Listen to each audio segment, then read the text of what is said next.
नमस्कार, आज मैं मौजूद हूँ मित्तल क्लासेस में और यहाँ पर एमसेट फेज़ सेकंड की परीक्षाएँ जो है वो चल रही हैं। मैं आपको बता दूँ कि 28 नवंबर को एमसेट की परीक्षा यहाँ पर की गई थी जिसमें प्रत्येक क्लास से 25 बच्चों ने यहाँ पर हर क्लास से 25 बच्चे जो है वो परीक्षा यहाँ पर पास करके आज वो सेकंड जो है टेस्ट है उसमें बैठे हुए हैं और उनके जो पेरेंट्स हैं वो भी यहाँ पर मौजूद हैं। आज हम लाइव आपकी बात करवाते हैं बच्चों के पेरेंट्स से कि कैसा यहाँ का उनका अनुभव है और किस तरीके की यहाँ की व्यवस्था है, किस तरीके से उनके बच्चों ने यहाँ पर जो परीक्षा है वो पास की है और यहाँ जो सेकंड जो उनका एग्ज़ाम है, टेस्ट में वो बैठे हैं, किस तरीके की उनके बच्चों ने जो है वो परीक्षा की तैयारी की थी। सर नमस्कार। नमस्कार जी। सर पहली तो मैं शुभकामना देना चाहूँगी कि आपके बच्चे ने एमसेट की पहली परीक्षा पास करके वो सेकंड जो है टेस्ट में बैठे हैं। सर कैसा अनुभव रहा? Thank you, first of all thank you. जी। बहुत अच्छा अनुभव है गौरव मित्तल जी के प्रेजेंटेशन में। इनकी फैकल्टी बहुत अच्छी है, बहुत अच्छी व्यवस्था है। एक इन्वायरमेंट जो एजुकेशन का होता है वो पूरा 100% इधर है। जी। बहुत अच्छा लग रहा है इधर आके। जी।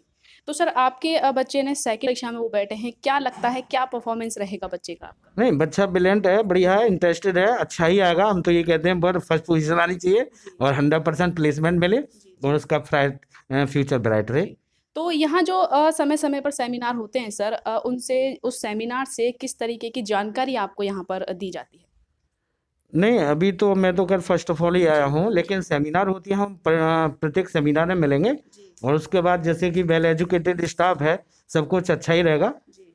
जी। सर जो आपके बच्चे ने फर्स्ट परीक्षा जो पास की है, उसका अनुभव कैसा रहा? अब जो जैसे पलवल के जो स्टूडेंट्स होते थे, तमाम स्टूडेंट्स जो होते थे, पलवल से बाहर जो है वो परीक्षाओं में बैठने के लिए जाते थे। अब जो पलवल की जो ऐसी व्यवस्था है कि मत मित्तल क्लासेस बहुत ही ब्रिलियंट जो है लेकर आया है बच्चों के लिए, इसके बारे में आप क्या कहना चाहेंगे? देखिए, जहाँ तक मैं समझ पा रहा हूँ कि मेरे यहाँ केवल अवकाश हुआ करते थे। जी। मोस्टली बच्चों का एक प्लान रहता था कि ये वो दिल्ली या फिर फरीदाबाद के लिए निकलते थे। जी। मैं तो ये चाहता हूँ कि इन्होंने बहुत अच्छी व्यवस्था की है, जो डिस्ट्रिक्ट पलवल में रखे हैं और हम आसपास लोकल के हैं। बहुत ज़्यादा टाइम का वेस्ट होना, बहुत ज़्यादा इन्वेस्ट मनी का बहुत ज़्यादा इन्वेस्टमेंट होना, ये बहुत अच्छा है। यहाँ रहेंगे तो हम ज़्यादा से ज़्यादा बच्चे हमारा फ्यूचर बन सकेगा। जी। बहुत अच्छा है। जो यहाँ के शिक्षक हैं, जो अध्यापक हैं, उन्होंने भी जो है आईआईटी पास हैं और नेशनल जो टेस्ट हैं, उनमें भी उन्होंने फाइट की हुई है। तो क्या लगता है सर, जो यहाँ का जो बच्चा है, अभी भी इंटरेस्ट लेगा कि वो बाहर जाकर डॉक्टरी की पढ़ाई करे, बाहर जाकर इंजीनियर बने? क्या कहेंगे इस विषय में? नहीं, सारी फैकल्टी जहाँ पर एक अच्छे शहर में मिलती हैं, दिल्ली या और कहीं बाहर जाके मिलती हैं, यदि हमें वो लोकल में मिल जाए तो इससे बेस्ट तो क्या है। ये सबसे बेस्ट है। और उसके बाद आईआईटी न हो, ये बड़ी बात है, क्योंकि आईआईटी फाइट करना इजीली नहीं होता। ये बहुत अच्छा है कि वही टीचर्स यदि हमें हमारे पड़ोस में मिल जाए तो हम बाहर क्यों जाएंगे, टाइम स्पेंड क्यों करेंगे। बहुत अच्छा है। तो ये थे मेरे साथ पेरेंट्स बच्चे के और उनका कहना है कि यहाँ का जो अनुभव है, यहाँ जो शिक्षा दी जा रही है, यहाँ जो समय-समय पर सेमिनार किए जा रहे हैं, वो वाक़ई में बहुत ही ब्रिलियंट हैं। और भी तमाम यहाँ पर पेरेंट्स बैठे हुए हैं, हम उनसे भी आपकी मुलाकात करवाते हैं। सर नमस्कार। नमस्कार। सर बताएँगे कि जो यहाँ का अनुभव है, वो किस तरीके का है? बहुत अच्छा है। और यहाँ की जो व्यवस्था है सिटिंग जो आप यहाँ पर आए हैं सेमिनार में, व्यवस्था किस तरीके की है यहाँ पर? अच्छा है व्यवस्था तो। आप कुछ कहना चाहेंगे कि आपके जो बच्चा नहीं। है कुछ नहीं कहना चाहेंगे आप? धन्यवाद सर। सर किस तरीके की यहाँ पर जो है वो व्यवस्था की गई है? और ऐसा है कि जितने भी सब्जेक्ट्स हैं सब एक जगह होकर मोटिवेशनल है जी। और बच्चा इनकरेज तो होता ही होता है। जी। और ज़्यादातर लोग साउथ एक्स दिल्ली आकाश इधर तो जाते हैं। तो अच्छा है कि एनसीआर में सब अरेंजमेंट हो रहा है with in the district Faridabad में। जो रिमोट एरियाज आप सब उसके मेवात का एरिया है वो भी इसमें कवर हो जाएगा, तो अच्छी एजुकेशन ले सकते हैं। कुछ एफर्ट्स वहाँ होंगे, कुछ एफर्ट्स यहाँ, कुछ माँ बाप भी एफर्ट्स करेंगे तो अल्टीमेटली बच्चा कहीं ना कहीं क्रैक कर ही जाएगा कंपटीशन। तो कहीं न कहीं सर जो बच्चा कन्फ्यूज़न में रहता है 10th के बाद कि वो किस साइड को ले, आर्ट ले, साइंस ले, कॉमर्स ले, तो यहाँ पर जो इस तरीके की जो यहाँ पे ये अवेयरनेस है ना, कॉन्फिडेंस बिल्डअप होगा अपने आप, एक तरह से ले सकता है डिसीजन कि मुझे किस फील्ड में जाना चाहिए। तो बच्चा तभी डिसीजन ले पाएगा जब किसी सब्जेक्ट में अंदर वो परफेक्ट होगा। तो यहाँ पर जो समय-समय पर सेमिनार होता है सर, क्या अनुभव रहता है इस सेमिनार का? किस तरीके की यहाँ जानकारी मिलती है? तो मैडम मैं तो पहले फर्स्ट टाइम ही सेमिनार में आया हूँ, मैं तो अल्टीमेटली जिस सबसे बात की है तो अल्टीमेटली मोटिवेटिंग तो है ही है। तो यहाँ पर और भी तमाम यहाँ पर जो है छात्र और छात्राओं के पेरेंट्स बैठे हुए हैं और भी मैं तमाम यहाँ पर बात करवाऊँगी आपकी। सर बहुत नमस्कार सर। नमस्कार जी। सर बताएँगे कि किस तरीके की जानकारी इस सेमिनार से आप प्राप्त कर पाए हैं? हमें बच्चों के फ्यूचर के बारे में ही बताया गया है कि आप अपने बच्चों को अच्छी शिक्षा दिलवाइए और इंस्टीट्यूट में काफ़ी फैसिलिटी जो है बच्चों को ये देना चाह रहे हैं। तो हम पहली बार इसमें आए हैं, तो हमें लगता है कि अगर हमारा बच्चा इसमें कंपटीशन क्वालिफाई करता है तो हम इनके साथ जुड़े। तो आपका बच्चा क्या सेकंड इस फेज़ में बैठा हुआ है एग्ज़ाम हाँ देने? जी, सेकंड फेज़ में जो है बैठा हुआ है। पहले उसमें 25 बच्चे जो उन्होंने लिए थे शुरुआत में, उनमें बच्चा जो है हमारा आया है। तो कैसा अनुभव कर रहे हैं सर? क्या लगता है कि बच्चा क्वालिफ़ाई कर पाएगा आपका? हाँ, बिल्कुल उम्मीद तो है जी। तो हाँ। यहाँ की जो शिक्षा बच्चे को मिली है, यहाँ के जो शिक्षक हैं, उनसे किस तरीके की शिक्षा उन्हें मिली है? यहाँ किस तरीके की व्यवस्था आपको देखने को मिली है? देखो जी, काफ़ी इनकी बातों को यहाँ हमने सुना है, जी। तो काफ़ी मोटिवेशन हमें मिला है। तो हम तो उम्मीद कर रहे हैं कि अगर हमारा बच्चा यहाँ पढ़े और हमें सुविधा अच्छी मिले तो हम अपने बच्चों को यहीं एडमिट कराएं। तो सर कुछ कहना चाहेंगे यहाँ के शिक्षकों से, छात्राओं से और भी यहाँ पर बैठे हुए हैं तमाम पेरेंट्स बच्चों के? देखिए, हमारा तो सभी से यही कहना है कि अपने बच्चों के साथ जितने माँ बाप मेहनत कर सकें अपना फर्ज पूरा कीजिए और उनको अधिक से अधिक सपोर्ट कीजिए। तो ये थे कि जो बच्चों का जो सपोर्ट होता है वो फैमिली से लेकर और अध्यापक तक बहुत ज़रूरी होता है। बिना सपोर्ट के बच्चा कहीं न कहीं बहुत प्रेशर में भी होता है और अवेयरनेस जो है वो बहुत ज़रूरी होती है बच्चे के लिए। जो मित्तल क्लासेस में लगातार यहाँ जो सेमिनार होते हैं वो बच्चों के भविष्य के लिए, आने वाले इस समय के लिए और परीक्षाओं में बैठने के लिए काफ़ी अवेयरनेस के लिए यहाँ पर सेमिनार किए जाते हैं और भी तमाम यहाँ पर पेरेंट्स बैठे हुए हैं। मैं उनसे भी आपकी बात करवाऊँगी। सर नमस्कार। नमस्कार जी। सर क्या आप बताएँगे कि कैसा अनुभव रहा सेमिनार का? बहुत अच्छा रहा जी। तो सर क्या आपके बच्चे ने फर्स्ट जो टेस्ट है वो क्वालिफ़ाई किया हुआ है? जी, सेकंड में बैठा हुआ है। सर आपको बहुत-बहुत शुभकामनाएँ सर इस बात के लिए। Thank you. सर क्या लगता है कि जो सेकंड जो टेस्ट है वो बच्चा क्वालिफ़ाई कर पाएगा? हाँ जी, श्योर हो कर पाएगा, उम्मीद है पूरी उससे। जो यहाँ सेमिनार हुआ है सर उस तरीके से कैसा अनुभव रहा? कैसी व्यवस्था रही यहाँ की? बहुत ही अच्छी व्यवस्था रही इनकी और हम बिल्कुल इम्प्रेस हैं इनकी व्यवस्था से और उम्मीद करते हैं कि आगे एजुकेशन को और बढ़ाएं और हमारे क्षेत्र को आगे बढ़ाने में हमारी हेल्प करें। कहीं न कहीं सर जो बच्चे होते थे वो पलवल से बाहर एजुकेशन लेने के लिए जाते थे और वही व्यवस्था आपको यहाँ पलवल में मित्तल क्लासेस में आपको दी जा रही है। इसको लेकर आप क्या कहेंगे?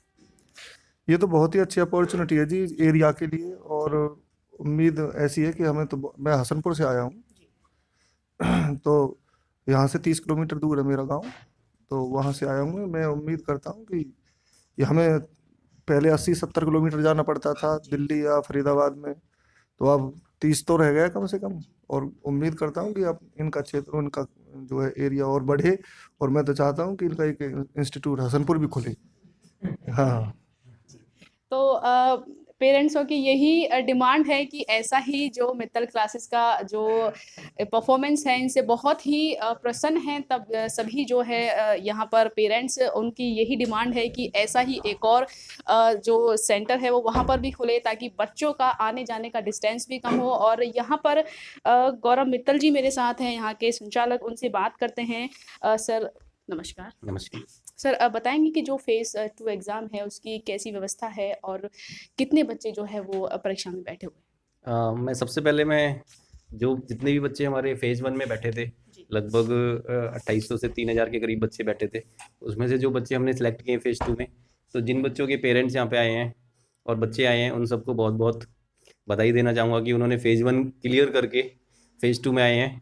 तो एक मोटिवेशन है बच्चों के लिए, उनको ये मतलब समझना है कि बच्चे ने एक अपना पहला फेज़ क्लियर किया है। जैसे हमारा यूपीएससी का भी एग्ज़ाम होता है, उसमें प्री होता है फिर मेंस होता है, तो आगे चल के भी उसे एक तरह का मिलेगा कि हाँ मैंने पहला स्टेज क्लियर करके मुझे अब दूसरे क्लियर पेज में भी देना है। तो सबसे पहले तो मैं पेरेंट्स को बहुत बहुत बधाई देना चाहूँगा।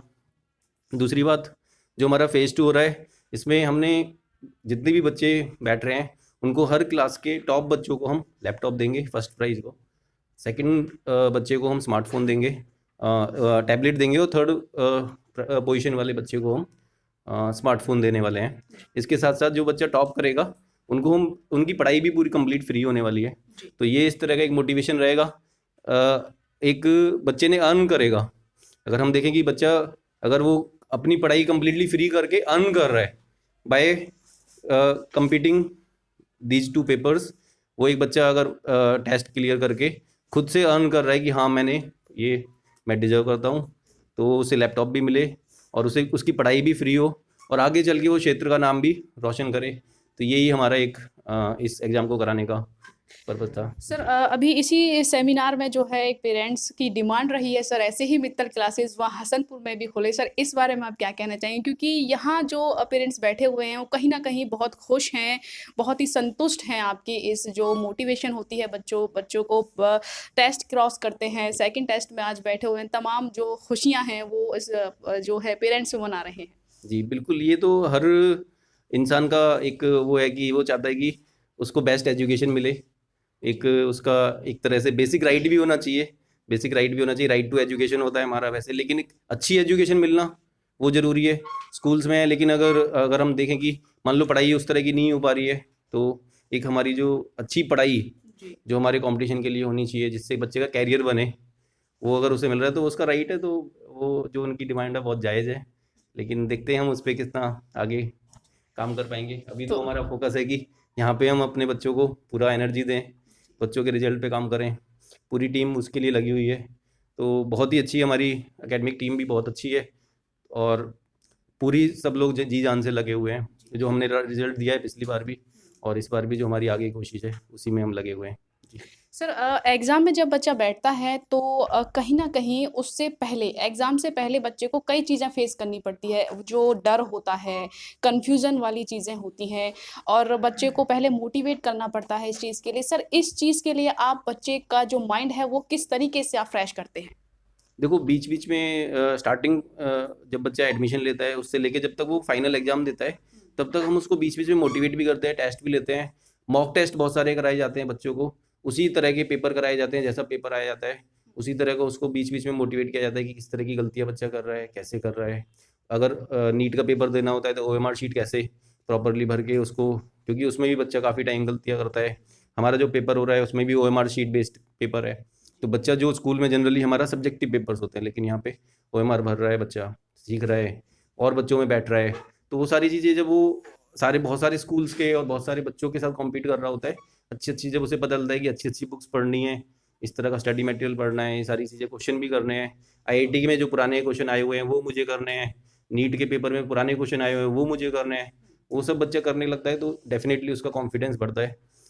और इसके साथ साथ जब बच्चा इस तरह के एक रिजल्ट देखता है कि हाँ इस तरह का रिजल्ट पहले भी आया हुआ है, और जो टीचर्स भी उनको पढ़ा रहे हैं, चाहे हमारे फिजिक्स के सर हैं, पवन सर हैं IIT धनबाद से हैं, केमिस्ट्री के सर IIT बॉम्बे से हैं, तो जो इस तरह के टीचर्स उस तरह को एक्सपीरियंस टीचर जब पढ़ा रहे होते तो उसको कॉन्फिडेंस भी आना बहुत उसको लाजमी होता है कि उसको कॉन्फिडेंस आता ही है बच्चे को। सर मैं जानना चाहती हूँ जिस तरीके का यहाँ सेमिनार हुआ है और बच्चे परीक्षा में बैठे हुए हैं, तो किस तरीके का ये सेमिनार है और बच्चों के लिए क्या अवेयरनेस जो होती है, मोटिवेशन जो होता है वो यहाँ पर दिया जा रहा है? देखिए जो बच्चे बैठे हैं सबसे पहले तो उनके लिए मैं तालियां बजाना चाहूँगा कि उन्होंने काफ़ी अच्छा किया, और उनके पेरेंट्स के लिए भी दैट दे आर अवेयर। यहाँ पलवल में मैं यही देखता हूँ कि लोग थोड़े अवेयर कम हैं पेरेंट्स के एंड से, तो सेमिनार भी अवेयरनेस के ऊपर ही है कि आप अवेयर होइए, अपने बच्चों को भी अवेयर कराइए कि this is life time opportunity ahead of them. 12th के बाद JEE या नीट करने के बाद बच्चे का लाइफ और उसके आने वाले समय बहुत ईजी हो जाता है, और उसका जो सोसाइटी में भी स्टेटस है वो भी काफ़ी हद तक चेंज होता है। तो इस अपॉर्चुनिटी को अच्छे से यूटिलाइज करें। 9, 10, 11, 12 का समय जो है काफ़ी इंपॉर्टेंट होता है किसी भी बच्चे के करियर में, और इसी विषय पे हमारा यहाँ पे सेमिनार था। ये एग्ज़ाम जो हो रहा है इसके पीछे में जो मोटोज़ हैं वो एक तो ये है कि हर बच्चे को डिस्ट्रिक्ट लेवल पे अपने रैंक के बारे में पता चले कि मैं कहाँ स्टैंड कर रहा हूँ, प्लस में कोई बच्चा एग्ज़ाम देता है और अगर वो कुछ जीत जाता है तो उसका हौसला बढ़ता है, कोई नहीं भी जीत पाता तो उसको लगता है कि नहीं मैं कर सकता था, शायद नेक्स्ट टाइम मैं करूँगा। तो एक अपॉर्चुनिटी भी है बच्चों को, एक प्रोत्साहन है जिससे चलते वो आगे अच्छा करें और उनको कंपटीशन का पता चले कि क्या है। सेकेंडरी थिंग जो ये है, मैं जो यहाँ पे देखता हूँ कि कनेक्ट होना पेरेंट्स का ज़रूरी है बच्चों के साथ। ठीक है, तो हम कहीं ना कहीं लाइफ में समय के साथ बहुत बिजी होते जा रहे हैं, बच्चों से जवाबदेही तय नहीं करते। तो वो भी हो, इसी के विषय पे बात हो रही थी कि आप जब भी घर पे जाए तो आप थोड़ा समय बच्चों के लिए निकालिए और उनसे पूछिए कि क्या उनको करना चाहिए, क्या करके आए हैं, क्या कर रहे हैं, क्या चल रहा है। और टाइम एंड अगेन जहाँ भी बच्चे पढ़ रहे हैं, स्कूल में, कोचिंग में, वहाँ पे भी आप विजिट करें और उनके टीचर से आप फीडबैक लेते रहें। इस तरह से आपके जागरूकता से बच्चा भी जागरूक होगा और उसको अपनी मतलब रिस्पॉन्सिबिलिटी का पता चलेगा, अपने लिए वो मार्ग ज़्यादा अच्छे से डिसाइड कर पाएगा। सर कई बार देखा जाता है कि जो माता-पिता होते हैं वो चाहते हैं कि बच्चा कहीं न कहीं डॉक्टर बने, लेकिन बच्चा चाहता है कि मैं इंजीनियर बनूँ, तो कहीं न कहीं ये कन्फ्यूज़न रहता है। सर इस कन्फ्यूज़न में से आप किस तरीके से बच्चे को मोटिवेट करते हैं, किस तरीके से उसको समझाते हैं? वहाँ किस तरीके की कंडीशन कि होती है? अगर बच्चे का खुद का इंक्लिनेशन किसी एक सब्जेक्ट की तरफ है तो वो तो ऑब्वियसली उसमें ही अच्छा करेगा जिधर उसका इंक्लिनेशन है। लाइन दोनों ही अच्छी है, चाहे डॉक्टर बने या इंजीनियर बने, नीट क्वालिफाई करे या जेई, बच्चे के पास अपॉर्चुनिटी इक्वल है। अगर आपका बच्चा डॉक्टर है तो भी आप उतने ही प्राउड होंगे, अगर गूगल में काम कर रहा है, माइक्रोसॉफ्ट में काम कर रहा है, इन्फोसिस में, तो भी आप उतने ही प्राउड फील करेंगे।